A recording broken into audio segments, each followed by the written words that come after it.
of influencers. Do you think people need to buy followers when they start their influencer career? No, What do you think of it? I think it's fake.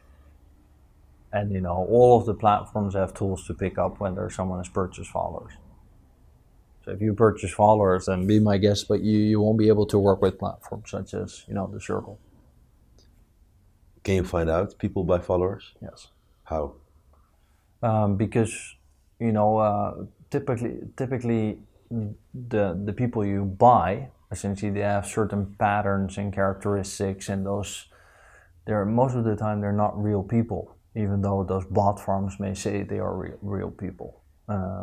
So you can, connect that back to a source, and you can always attribute it back to saying, okay, those are real and those are fake. So it doesn't make sense to, kind of do any of that behavior. I do think that what makes sense, especially when you're starting, is to look for similar communities or like-minded people that have an interest in something like what you're producing. But in essence, the entire thing around the social platforms is that if you produce unique content, the platform has the mechanisms and kind of virality in there to help that content grow organically. And people want to follow you if you produce the right content, right? It's similar to what you guys are doing, where you're producing all of this content before releasing it, because you first want to be able to share that content. You want it to have a certain level of quality.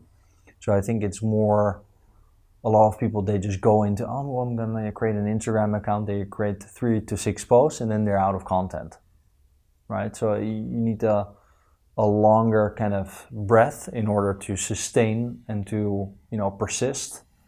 And if you do that well, you'll also be able to create a compelling account. I'm convinced of that. Can you track if influencers are using engagement groups?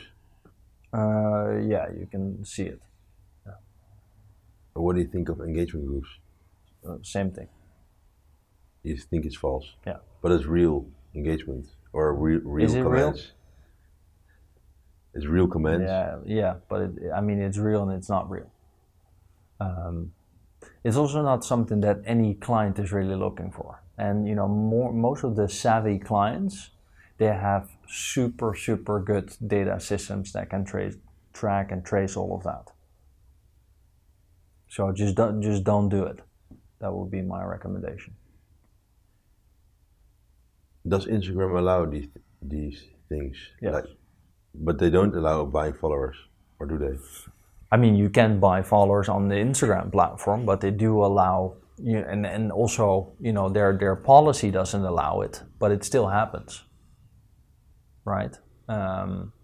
So the question is it super hard to combat that type of behavior, or do they allow it also to help maybe their platform grow? I don't know, but I think that if they were a bit stricter, they could rule bot farms out easier. And what about influencers that buy likes on their content? On the content that they're branded content. Yeah. Just to look good. Yeah.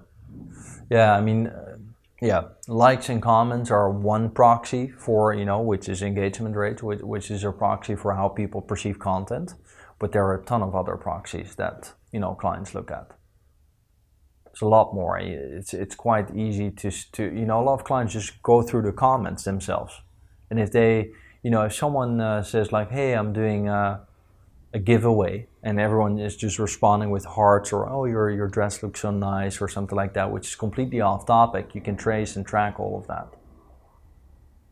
Follow the Moti on Instagram, Facebook, and Snapchat.